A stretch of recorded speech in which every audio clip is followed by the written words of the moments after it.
Hello, everyone. Good morning, good afternoon, good evening, whatever time it is, wherever you are in the world. My name is Tim, owner of the Brand Weaver, a brewery consultancy, design, and strategy agency, helping breweries to ultimately work out what makes them different, how to communicate that, and pull more people into the tap room, make more sales, and drive growth. And today I am joined by the dashing Nigel of We Love Craft Beer. Good afternoon, Nigel. Is it afternoon where you are? It's about 9 p.m. in Australia here tonight, so Good evening. My bad. My bad. all good, all good. Oh, yeah. So you're doing well, Nigel. You're doing good? It's summertime over here, and we're enjoying some great weather. And I live in a beautiful part of the world. We got beaches all around us, so life's good this time of year.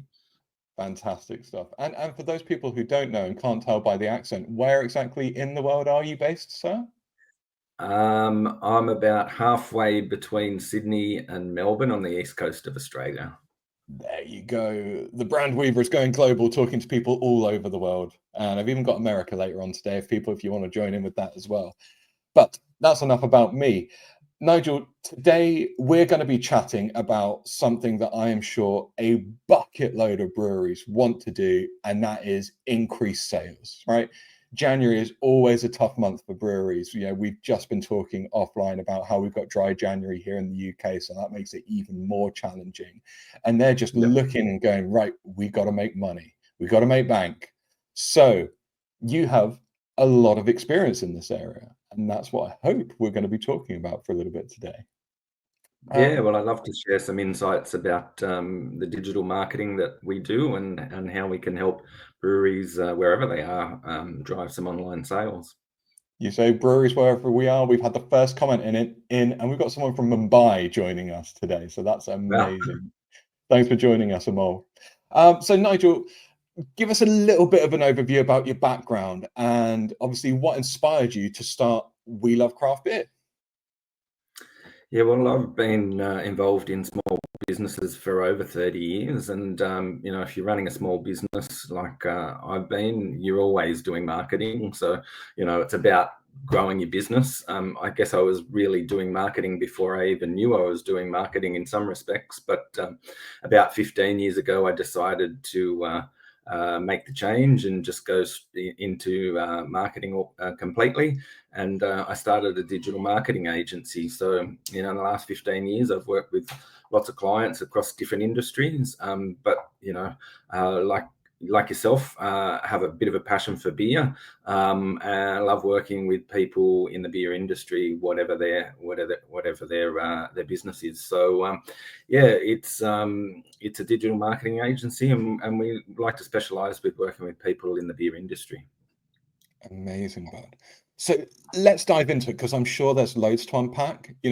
Breweries have so many options when it comes to investing money into online advertising. Of course, you got your social ads, you got your Google ads, email marketing. Why do you think paid ads like Google ads are like such an effective tool for breweries to increase their sales? Yeah, well, that's a good question, but I think the answer is pretty simple. Is like, if I ask you, where do you go when you want to buy something online? Where's the first place you go? Google it, Yeah, and then there's the website, isn't it? that's right. So it's a portal to the rest of the rest of the internet. So we use Google for all sorts of things, and it's the place where people go when you have intent. And so one of the things that makes it really different from social media is the intent. Obviously, if you go to Google and you start typing something in, you have intent. Whereas you go on social media and you're flicking through your Instagram, you sort of probably, or your Facebook, you're doing it just as a way to relax and see what's happening. You don't go there with intent. So there's, just going to, I guess, some of the basics of marketing. There's two basic forms of advertising, and one is call to action and one is brand awareness. So it doesn't matter what form that takes and what sort of medium you're using. If you use, say, TV as an example, you'll see a company that will advertise, and they'll do promotions about, this is who we are, this is where we are, these are all the products we sell. We've got 20 stores across the country, and and this is our brand. So that's a brand awareness thing. The same company might do an ad the next day or at a different time saying, hey, we've got a special on this weekend, and we've got 20% off widgets, and that'll be a call to action ad. So generally the difference between those two is, one is just telling people about who you are and what you do, and the other one is saying, hey, if you're ready to buy something, we're the people to come and buy from. So if you look at it, I guess the difference between social media advertising and Google Ads, that's a really big difference. Social media, you use your brand, you use your logo, you use your imagery, you use the storytelling, you can use video to tell the story about who you are. And then when people are ready to buy, they go to Google and they'll type something in, and that's when they're ready to buy, and that's when you've got to be there. So that's why Google Ads, or not just Google Ads, but ranking well in the Google results is so important. Dude, I think that's a really, really interesting point, that idea of intent versus awareness. And I hadn't thought about it that way. Like, if you're actively searching for something, you want answers, you want to solve a problem, versus, like you say, we go onto social media and we just want to be entertained. And, should something drop into the feed that is entertaining and interesting, like a brand that you've never heard of, awesome. But yeah, you might not necessarily be in that buying, I suppose, mindset, are you? Really cool. Correct. Yeah, and I guess, again, using TV as an example, and I know a lot of people use streaming services now, so or YouTube or whatever, but using that sort of visual example is, if you're watching something on TV and an ad pops up, it's sort of like an interruption, right? Because your intent is not to go onto TV to watch ads, it's basically to watch the show. And it's the same with your social media feed. If you're going through your feed and you're seeing what people are doing and finding out about stuff, and an ad pops up, it's interrupting. And so you didn't go there with the intent. I mean, I can ask the question again. Like, if I said to you, do you want to buy some beer, right? Would you go to your social media page? Would you open that up and start looking for an ad on beer? You wouldn't, right? You go to Google, and that's where you do it. Now, I'm not saying social media doesn't have a place. It certainly does. And those ads, that brand awareness, that's about making sure people know who you are, so that when they're looking for something, they can go search by name. That's important as well. But yeah, it's really about the intent. The difference is the intent. And so, I've been doing digital marketing now for 15 years, and I can tell you the conversion rates on Google Ads compared to the conversion rates on any other form of social media or whatever are always higher, because there's intent there. Okay, well, I've got to push for this then. Like, obviously it's going to vary, the numbers, but how much higher are we looking at Google Ads versus the likes of social ads? Well, yeah, that I guess how long's a piece of string? The things with digital marketing is there's so many KPIs you can measure, right? So you can be measured about engagement, you can measure about click-through rates, you can measure about impressions, all sorts of stuff. But the one that we focus on is conversions, right? So a conversion can be pretty much any goal that you want to create. It could be, so if you're selling online, it's the sale. But if you are looking to gather leads, or you're trying to get people to subscribe to a newsletter or whatever, any of those goals, those end goals, that we call that a conversion, right? So in terms of conversion rates, conversions are pretty much always higher on Google Ads than they will be on social. And that could vary. A good conversion rate on Google Ads could go anywhere from 2% to 25%. And on socials, you might be looking at 1 to 5 or 6%. And I'm not saying that different campaigns can vary and you can get different results, but overall conversion rates are going to be higher because you have that intent again. So people go there looking for it, they're typing it in, and they want to get to where they want to go. So obviously that's that result's going to be higher. Yeah, I really like that intent idea. I've been mulling it over more. So, like, if a friend said, oh, have you checked out X brewery, I might go to social and go and check out X brewery, because there's brand awareness there. But if I'm going, I tell you what, I want like a 10-pack of, of session beers that I've not tried before, a more general kind of search, then that's a Google thing, right? So I can completely understand the difference in the targeting there.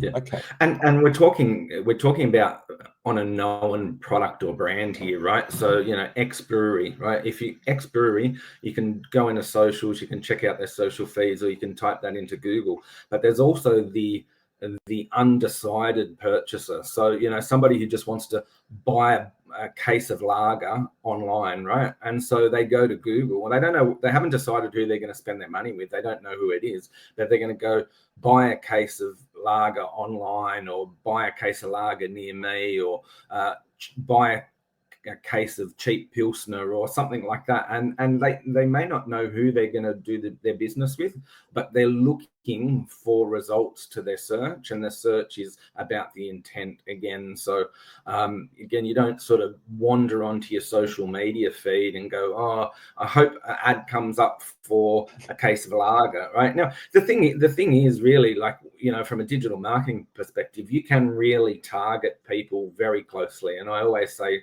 in digital marketing, we might not know what you had for breakfast, but we know everything about you, right? So, I can target you as a male, age between 40 and 45, living in this part of the world, who likes beer and this, and and we can target the time and the day and the income and a whole range of stuff. So, it's really good with social media. We can target people who we think are our customer, but again, it's going to pop up in your feed as an ad, as opposed to like I'm going looking myself.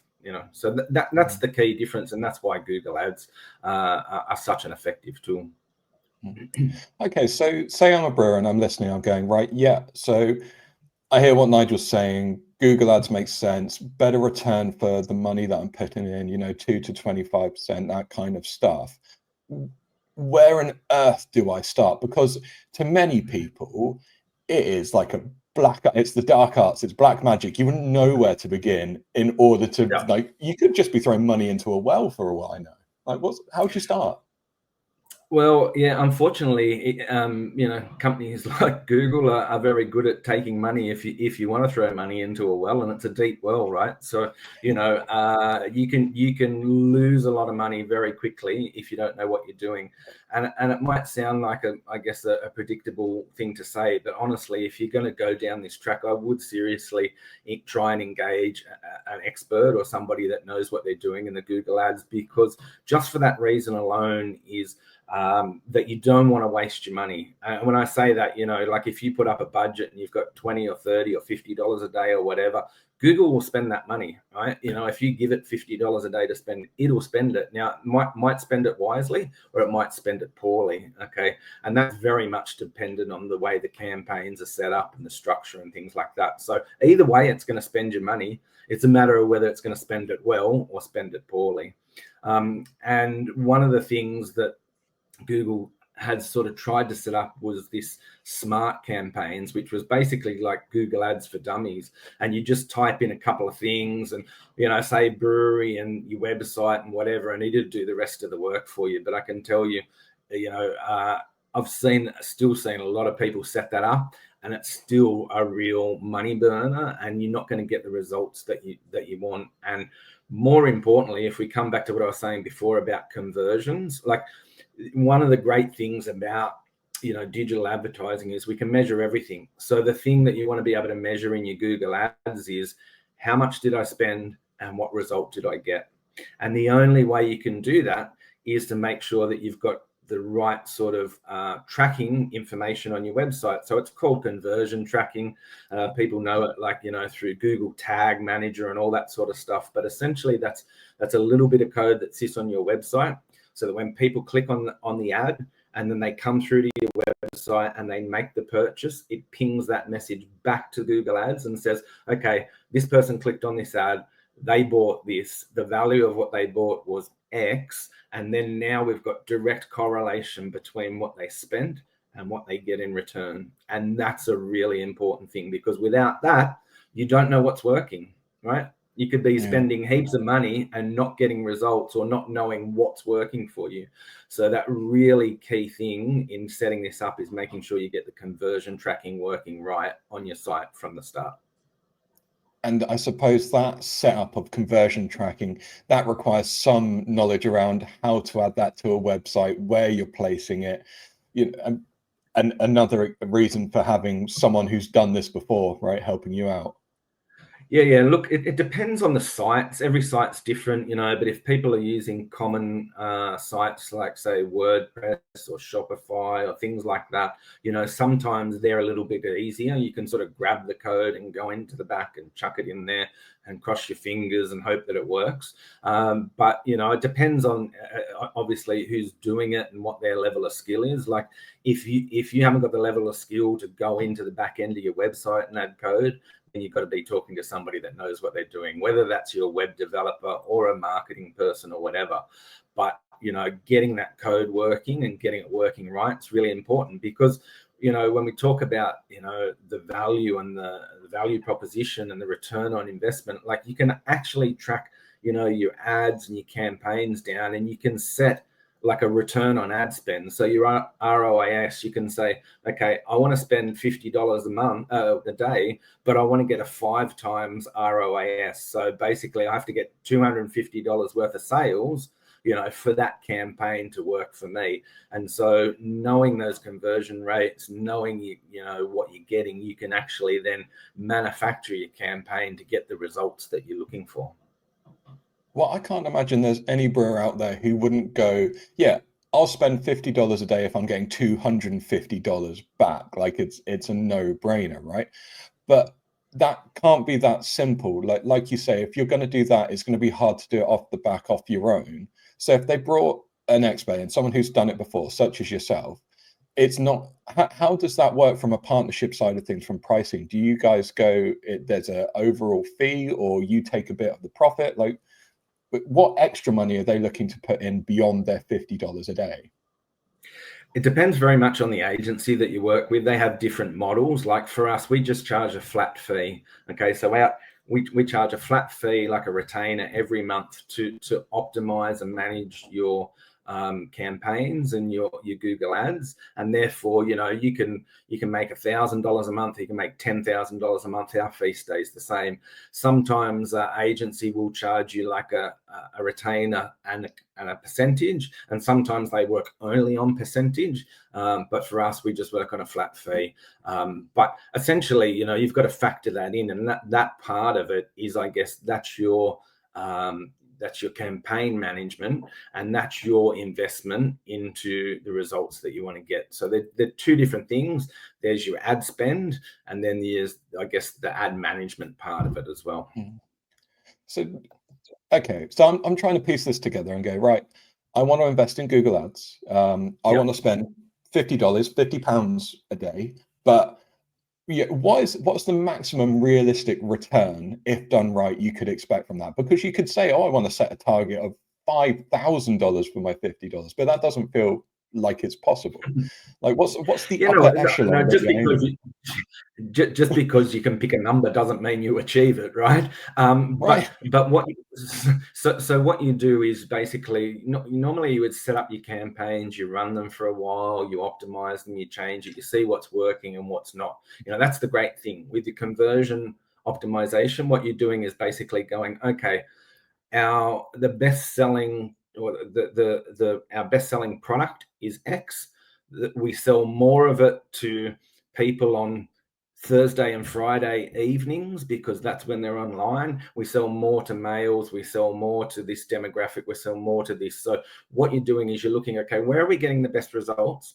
And we're going to just improve that and reduce the things that aren't working. And what you do there is basically you can either you can do what they call a bid adjustment, right? So you go, we want to reduce because Google Ads works on a pay-per-click, right? So you're basically paying for every time somebody clicks, and you have a set amount that you're prepared to pay, and then you can up or reduce that or increase it depending on what you want. So you can say, on Thursday and Friday, we get really good results, so we're going to increase our cost per click by 20% But on Monday and Tuesday and Wednesday, when we're not getting the results, we're going to reduce it by 20%, right?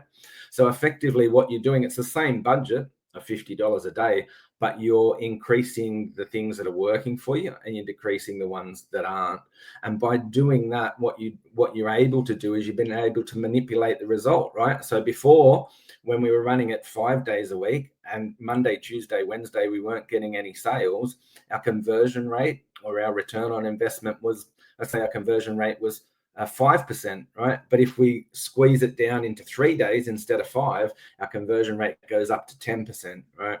And so then what we're looking at is at that rate, what's our return on our ad spend? Okay, and if we're spending $50 and we're getting $500, that's a 10 times ROAS, right?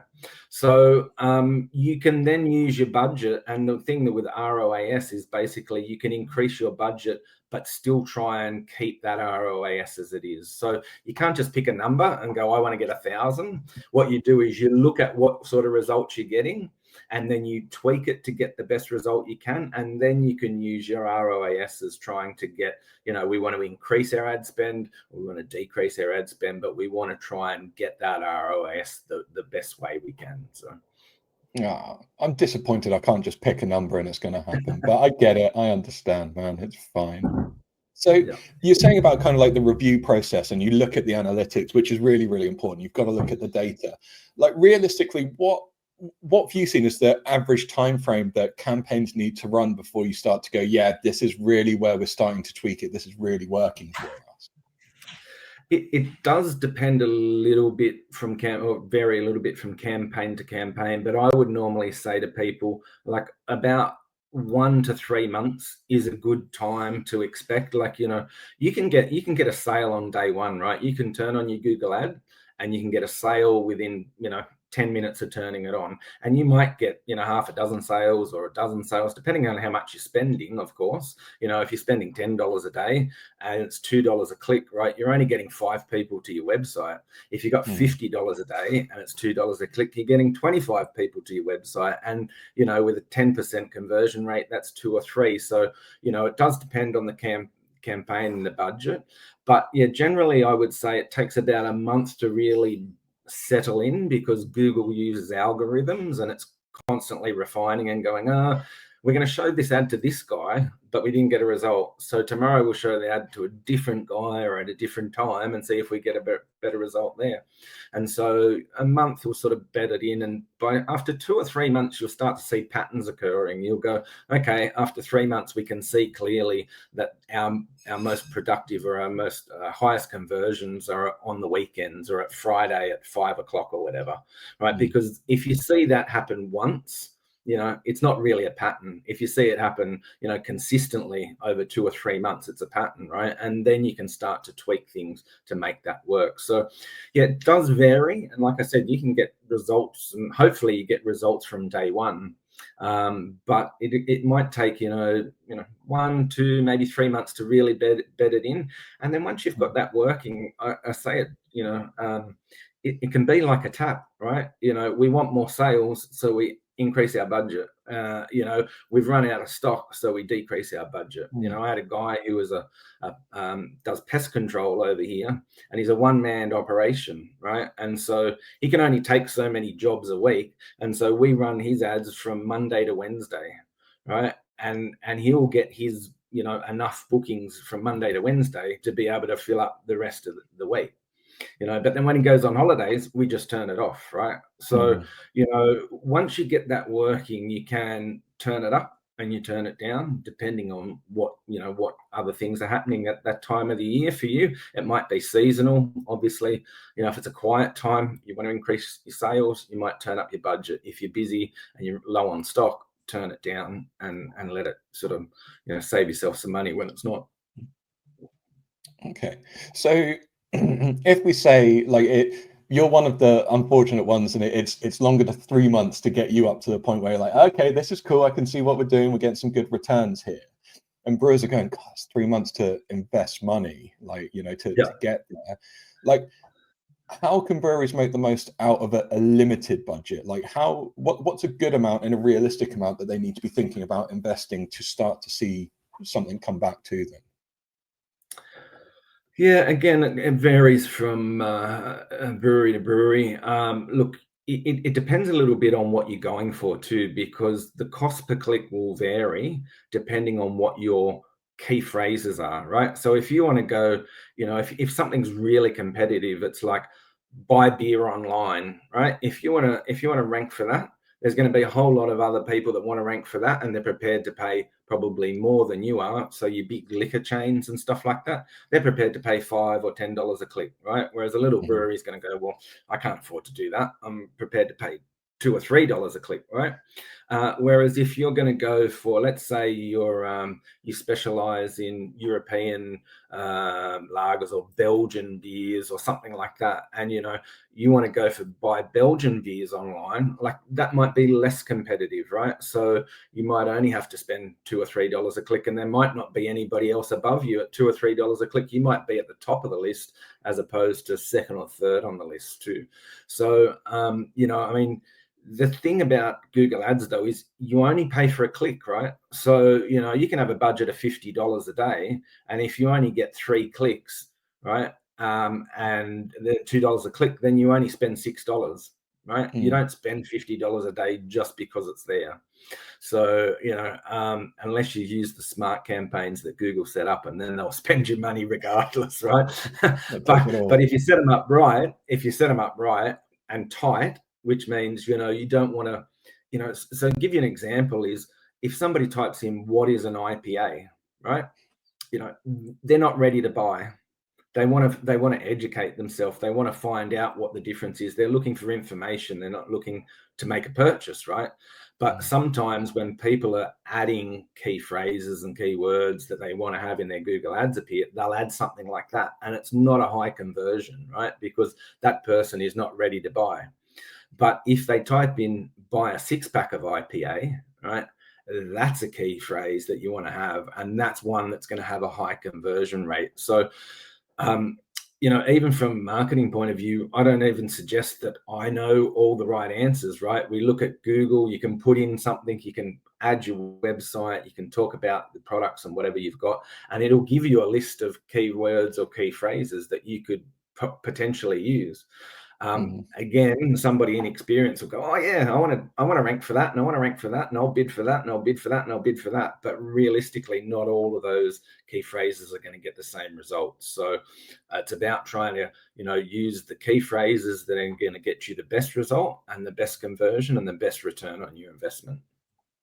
I think that's really important. Like the idea of being a bit more niche and selective with what people are going to be looking for. And like you say, intent, like, yeah, mega important. What about, from your experience, what's the intent behind someone who's searching for the best beers to have at Christmas? Because if I were Googling like the best things to drink at Christmas, I want to buy one of those anyway. Like, is that still high intent, or is it somewhere in the middle? Um, So yeah, well, so I would say that's probably, like, from my point of view, I'd probably say it's probably not high intent, but buy Mhm. Christmas beers is high intent, right? But Mm. it all starts somewhere. And again, like I would say, don't believe me. Let's use the key phrases and we'll put them in there, and let's let the Google and the analytics tell us what's working, because it might work, right? The Mm. best beers to drink at Christmas might be a high conversion one, so don't throw it out just because I don't think it's going to work, but you put it in there and you see how it goes, so in the structure, when you set up Google Ads, you have the campaign, which is basically how much you spend and where you're spending it.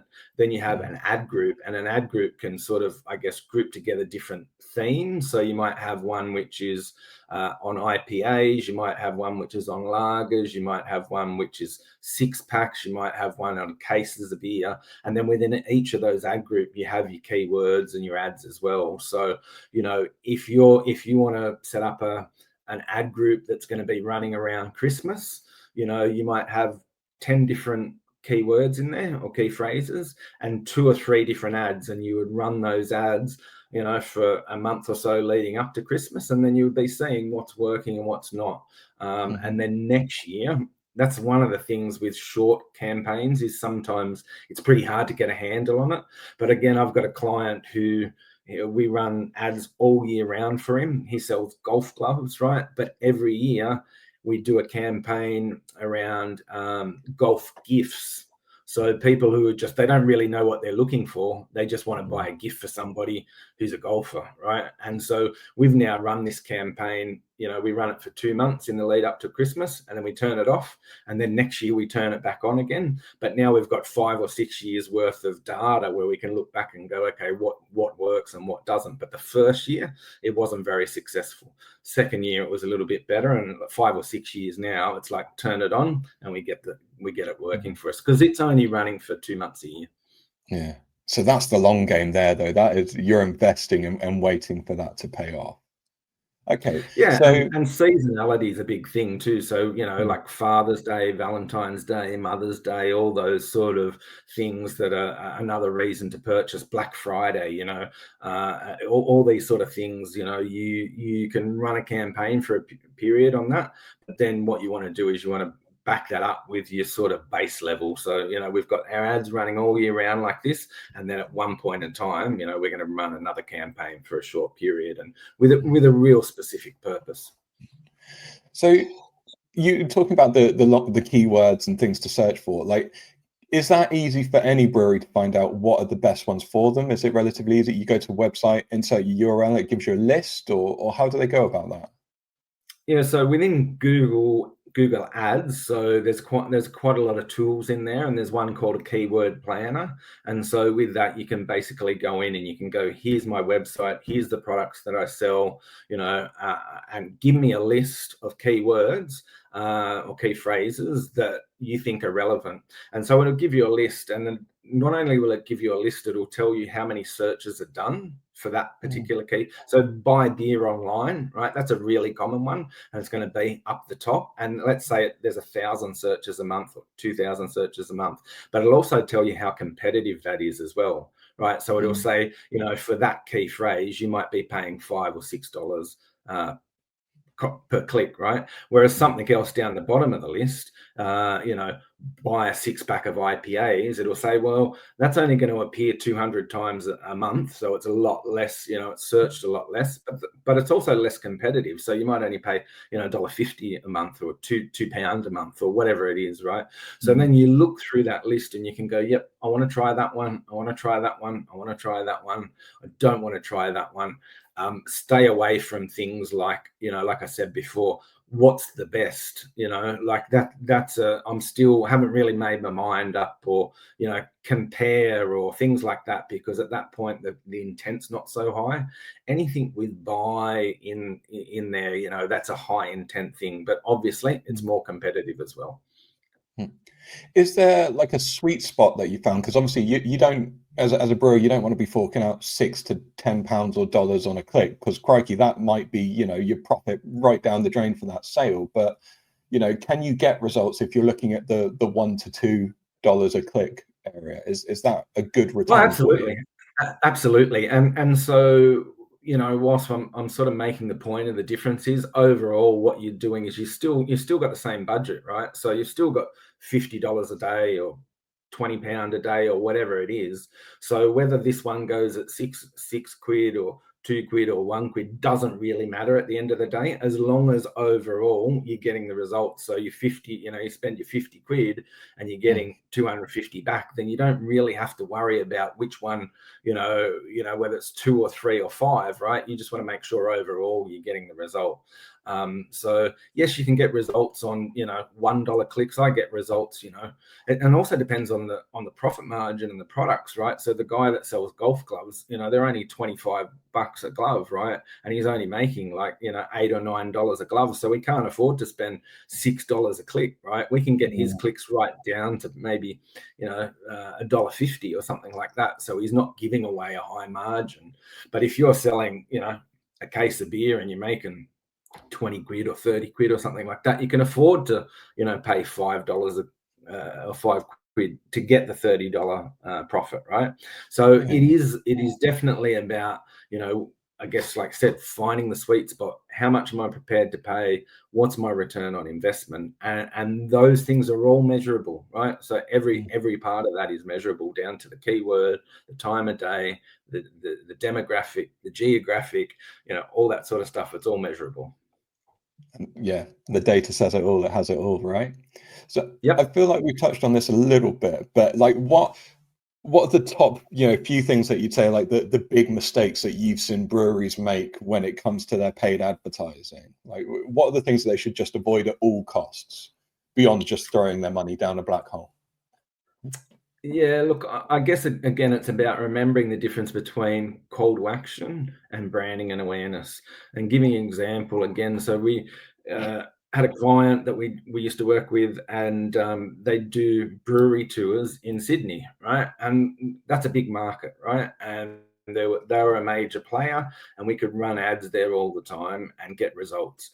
They started doing pub walks, right, in a different part of the city, and even at the time when they were talking about it, I'm like, what's a pub walk? Right. And they're Hmm. like, well, it's sort of like a brewery tour, but you're just going to pubs instead of breweries, and you're just walking around. And I'm like, okay, new concept at the time. This is like, you know, 10 years ago, new concept. And they go, so we want to run the exact, you know, we want to run a campaign similar to what we're running now, because we're getting great results with the brewery tours. And I'm like, well, you know, nobody really knows what a pub walk is. I don't even know what a pub walk is. So people are not going to go searching for that, right? So, you know, what didn't work is, you know, they said, well, let's give it a go. And we're like, okay, let's give it a go. So we run it for a month, no result. Run it for 2 months, no result. Run it for 3 months, no result. And it's like, okay.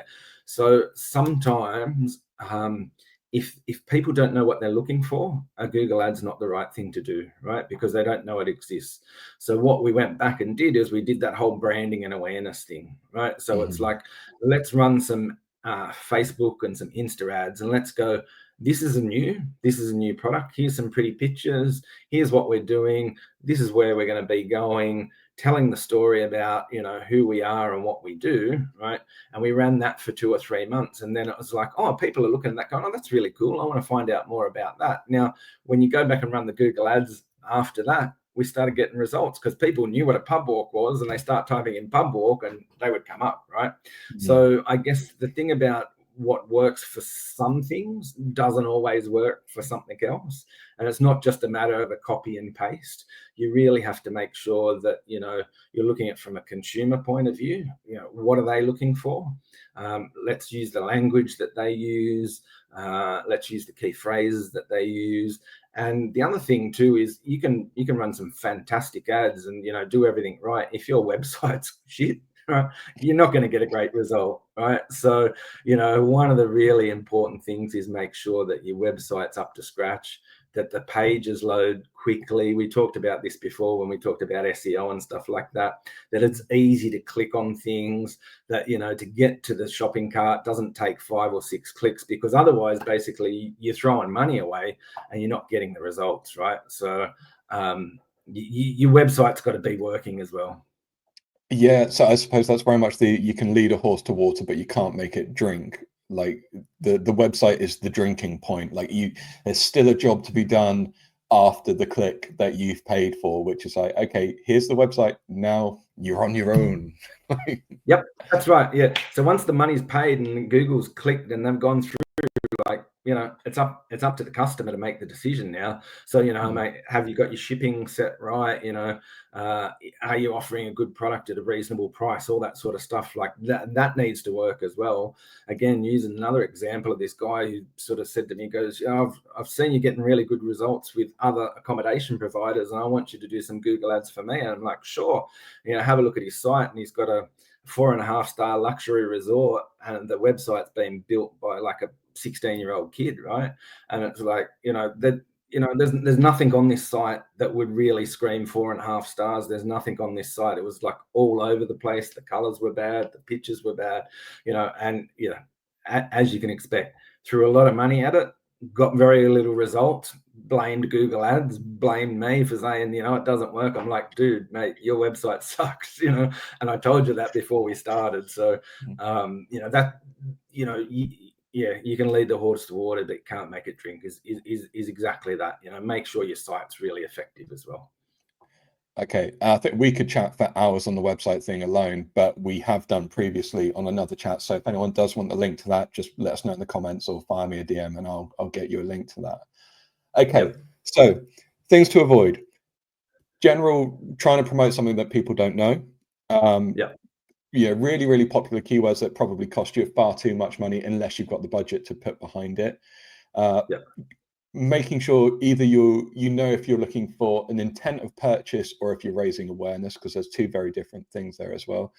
And knowing the kind of person who's going to be buying from you, I assume. But again, the data is going to help you with that. What's the demographic, where are they, and what's the locations? Yeah, absolutely. The one just other quick one is don't bid on your competitors' keywords. Like if you're X brewery and they're Y brewery and you're trying to get a little bit of their business, if you put you're X and you put Y brewery or Y beers or whatever their products is, two things happen. Firstly, you'll pay more for it because Google knows you're not the trusted source, right?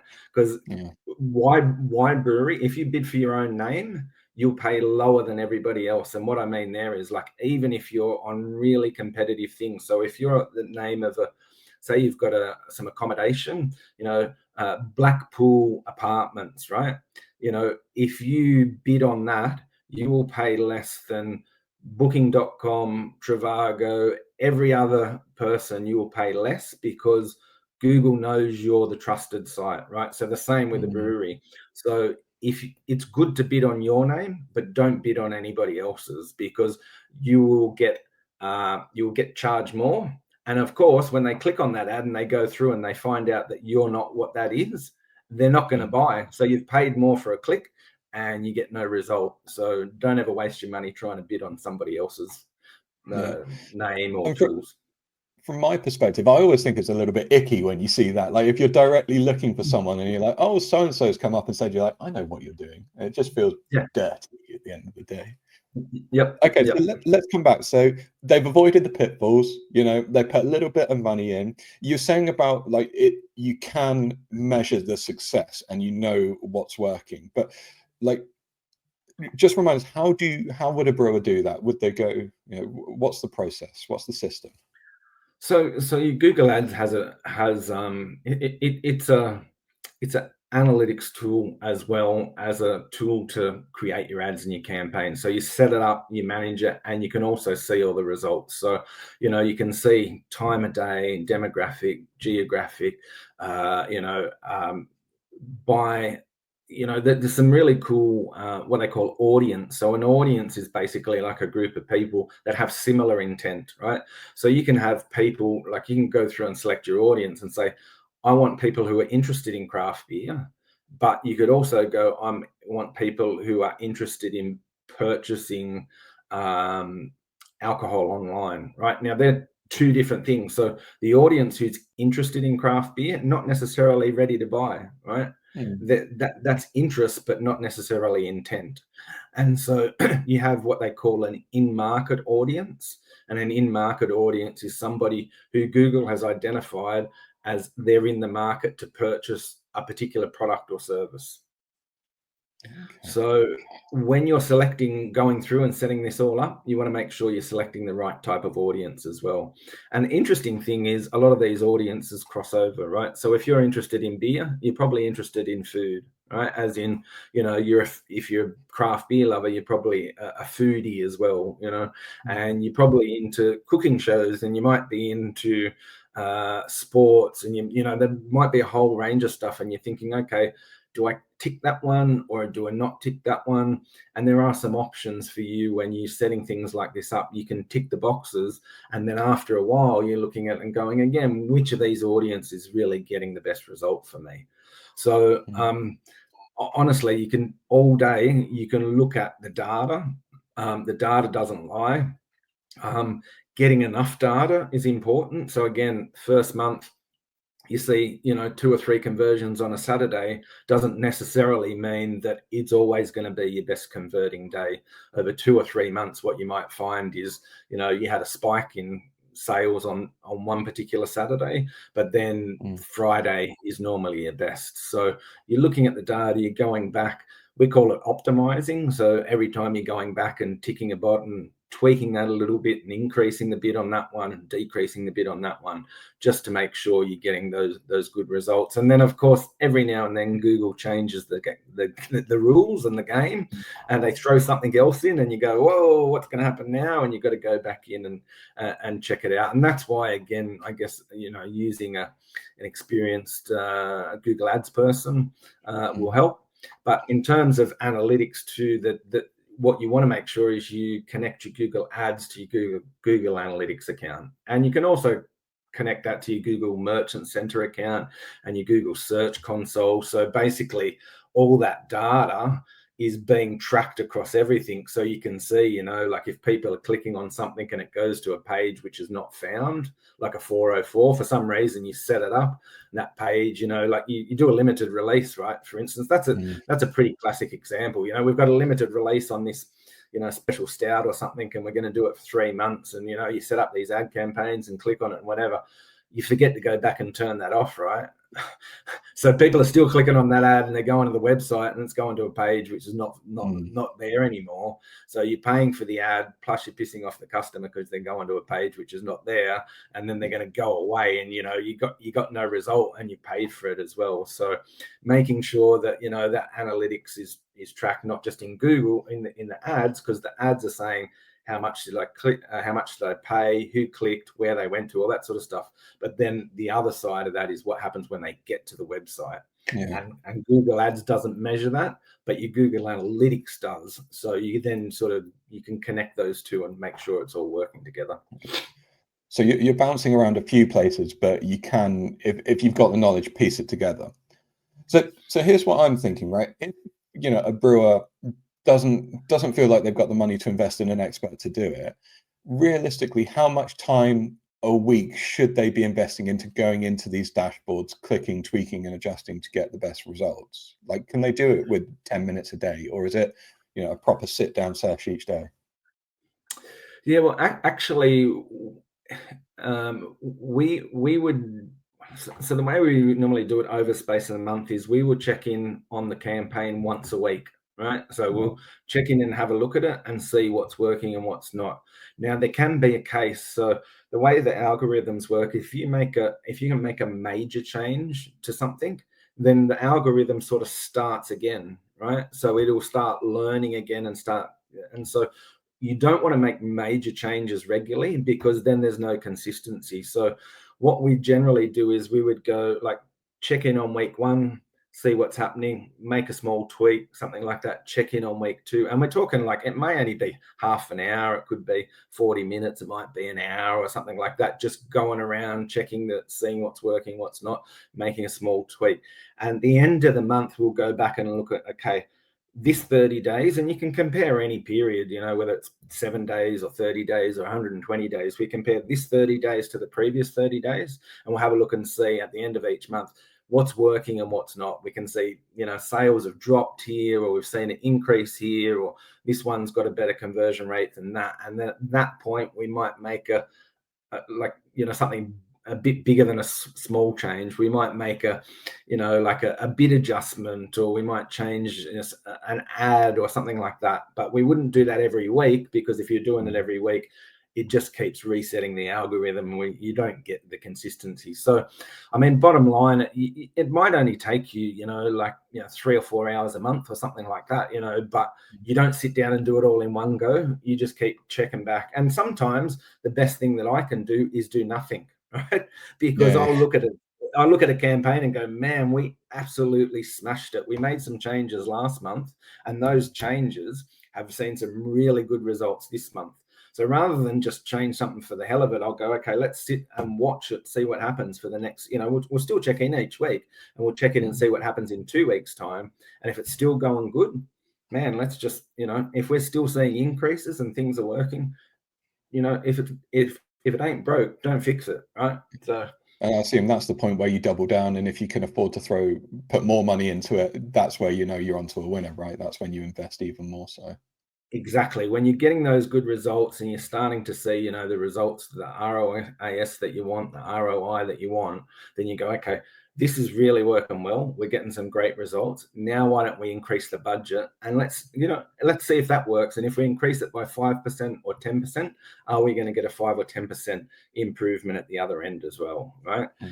Because all sales are seasonal, right? It doesn't matter. I mean, unless you're selling petrol or something like that. Basically, this is disposable income, right? So people are sometimes they're going to buy, sometimes they're not. If there's a bad story on the news, or there's an interest rate, or something's going to happen, or an elections are just horrible things for business. All of these things have impacts, and so what we see this month might be different than last month, might be different from the same time last year. And that's always a good one. If you've got enough data and go, okay, how do we go in June last year, right? Let's go back and compare this 30 days to the last June, because June to July might be a seasonal change, right? It might be, over there, it's summer for you guys. So people start drinking more, right? Whereas over here, June to July, we're going backwards because it's getting colder. So you don't always want to compare last month to this month. Sometimes you want to compare this month to the same time last year as well. Dude, you've been dropping value bombs for the last 50 minutes. It's awesome. And I really like just the point that you went, like, you don't knee-jerk tweak the results. Because I can imagine, like, I'd be one that's like, I put $50 in, they spent $50, but I've just got to change it all and try something completely radical and different. But it's just not the way to be, is it? You've got to be patient, cool, and calm with your planning. Yeah. Look, sometimes it can be really frustrating too. You think you get something working right, and then like Google changes something, or maybe they don't change anything, and all of a sudden sales drop off, and you're like, what the hell happened? And sometimes that's where you got to play really cool. You can go, well, I can make some changes, or I can sit and wait another couple of weeks and see if that was just like a blip on the radar, right? Because sometimes you got to know when to hold, you got to know when to fold, right? Bit of a sing-song as well with Nigel today. Okay. Yeah. Dude, okay, so we've only got a couple of minutes left. If people do have questions, please do pop them in the comments. If we don't get to them during this chat, then I'm sure Nigel will take a bit of time to respond afterwards. But I suppose, like, as we start to wrap this up, beyond, obviously, you're a big advocate for Google, and you've said why, because the returns are better. Are there any other overlooked kind of platforms out there that you actually go, it's not that bad for brewers in the brewery industry? Yeah, look, as I said, so when we're talking digital, I mean, again, your Facebook and Insta ads. I wouldn't really be thinking LinkedIn for this sort of stuff, but Facebook and Insta ads can work when you've got something that really displays well. So, like maybe you're doing, everybody knows your brewery and you're doing your Google ads and you're running them all year round, but you're going to do a Christmas pack, right? Or you're going to do a stout pack or something like that. And people don't know that you normally do a stout pack. Then run your Facebook ads with your pictures of the stouts and the chocolates and all that sort of stuff. And, you can add the call to action, to find out more, click here or buy now or whatever. Run those ads and then run them in conjunction with your Google ads, because there's nothing worse. And I've seen it happen before where you do branding, all right, you go, again, using something generic like brewery tours, right? Which is, the guy that we used to run these for, that he had his own brand, but a brewery tour is not a generic product, right? Anybody can run a brewery tour. So you run all your beautiful ads on brewery tours, but you stop doing, on your Facebook, but you stop doing your Google ads, and everybody sees all these cool ads and they go, oh yeah, I want to do a brewery tour on the weekend. So they type in brewery tour, and guess what? Your ad doesn't come up, your competitors do. And they're going, thanks, because you're doing all the awareness and we're just cashing in, right? So when you do those things, make sure you do them in conjunction with each other. Use the Facebook and the Insta stuff to get that branding message across, but don't do it at the expense of not doing Google ads. Just keep the Google ads running, but use it to do those seasonal things, those changes, like the Christmas stuff like that, to let people know. And the other thing is, use your email marketing list too. That's a great way to enhance what you want to do in terms of driving your online sales. You should be doing the monthly newsletter, right? These are our new releases, right? This is our stout pack, this is our chocolate pack, this is our IPA pack or whatever. But then again, they see that and they go, again, they get it in your inbox. 3 days later, you go, I want to order that stout pack. Where am I going to go to order it? I'll just go into Google and I'll just put, brand X stout pack. Are you there? Because if you're not, somebody else is cashing in. So you've got to connect all the dots to make it work. Like, you can't just focus on one area. So here's a bigger job, which is going to be glorious for anyone watching this going, yeah, I'm sure it's an easy thing. But it's fine. That's why we've got professionals to do it. Okay, so as we draw this to a close then, Nigel, you already mentioned, like, in order to see returns on paid ads takes a bit of time, takes a bit of planning. But here we are kind of like middle of Jan right now. What would you be saying to breweries? What can they do to increase their sales in these quieter months right now? Well, if you haven't already got Google Ads running and you want to get some bang for your buck, do an email newsletter. Like, you should already have that ready to go. You should already have, like, here's a list of all our clients. This is our special thing, because that is really, you're talking direct to your client. They already know who you are, and all they have to do is click on that and go through and order online. So that's a really quick one. Actually, if you look at your return on investment, your conversion rates, you can get some of the best conversion rates out of your email newsletters, right? So again, because you're talking to people who already know you, you're not competing with anyone else. So, one of the things I always say to people, make sure you're collecting email addresses, whatever you're doing, adding them to your database. And of course, one of the things you can do, and this links back into Google Ads later, is basically every sale that you get, right, that goes into your online store, you can bring that email address and that customer data back into Google Ads, and you can remarket to them as well, right? And that's that cool thing where you go onto Google one day and you type, I don't know, cheap flights to Spain, right? And the next day you're in your Gmail or something, and there's an ad there for a cheap flight to Spain, right? And you're thinking, I was just looking for that yesterday. How good's Convenient. that? That worked out.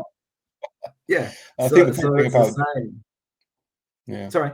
I think the newsletter list thing as well. Like, I put a post out the other day, especially with the whole TikTok, it went offline, it's back online. It just goes to show, like, social channels, you don't own that contact list. That's owned by someone else. But your newsletter list, you guys have got that forever. So you really need to nurture it. You really need to build it.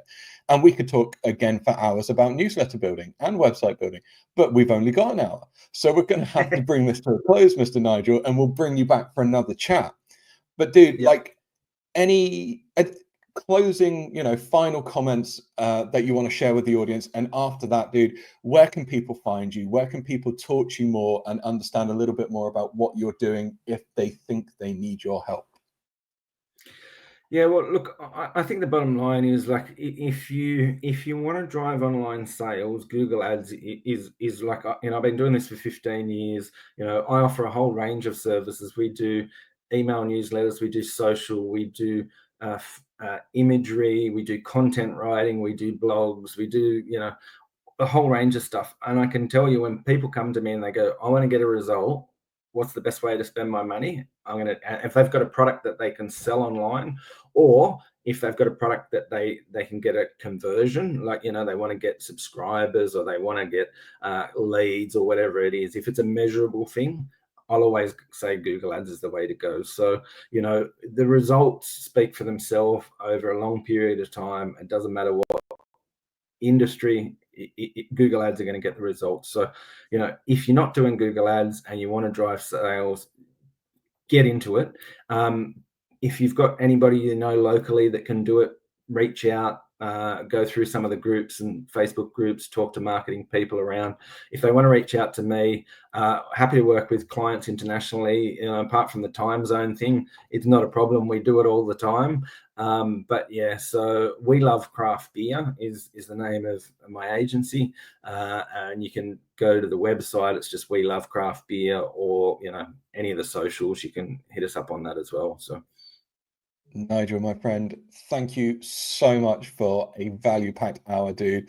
I hope everyone who's been listening and watching has really enjoyed this, and those people watching on replay enjoys it as well. Everyone else, have a great day. If you need me, I'm the Brand Weaver, or Branding for Breweries on Instagram, and I'll see you soon, people. Thank you, Nigel. Rock on. cheers. Thanks, Tim.